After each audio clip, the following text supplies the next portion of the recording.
Hello and welcome to my review of The Amazing Spider-Man, starring Andrew Garfield, Emma Stone, and Rhys Ifans.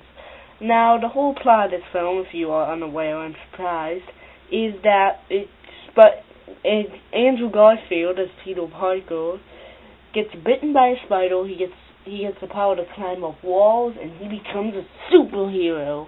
Basic enough. I'd be surprised if you didn't know that plot. So let me get into the acting. Andrew Garfield shines. I mean, he, in my opinion, is the better Peter Parker. He feels more real. I'm guessing there's a lot of credit to the writing and directing as well, but he pulls it off every moment. I was very invested in his character. He really made me feel like he was a personal friend, not as much a character. So that is great character, and he kills it as Peter Parker and Spider-Man.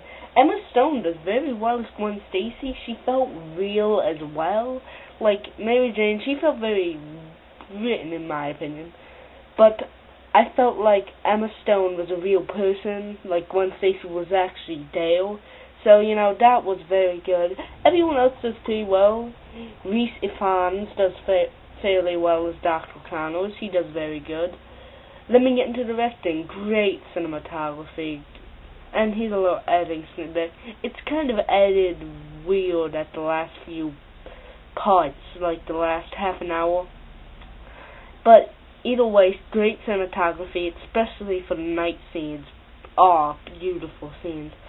So, let me get into the story. The story is pretty basic. It's pretty much the same thing you saw in the first Spider-Man, and it's actually very good. I'm glad they did that. In my opinion, they kept to the story basic, and it's still very fun to watch, and this leaves them with great room for a sequel. And there are some bad. I mean, the pacing gets kind of weird near the late second half and early third. And, it gets slow at times.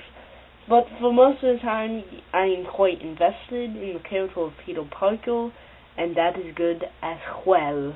And the Lizard's fairly mediocre. I mean, he is just a giant computer-animated lizard. But, he's mediocre. And also the fight scenes. I mean, some of these fight scenes are really exciting and cool, especially the night fight scenes. And some are just very video game-ish. And also, I just lost my breath there. What was I going to say? Oh yeah, also there are some scenes where Spider-Man isn't a real guy anymore, which was the best scenes, that they were mostly practical, but there are some scenes where you get CG and you can really tell. So I just suggest stay with normal Spidey. But anyway, I digress. Now, in this way, I very much enjoyed this film. It was a fun time. There were parts where I got a little disconnected, but either way, I'm going to give this film a good time, even if you have to pay.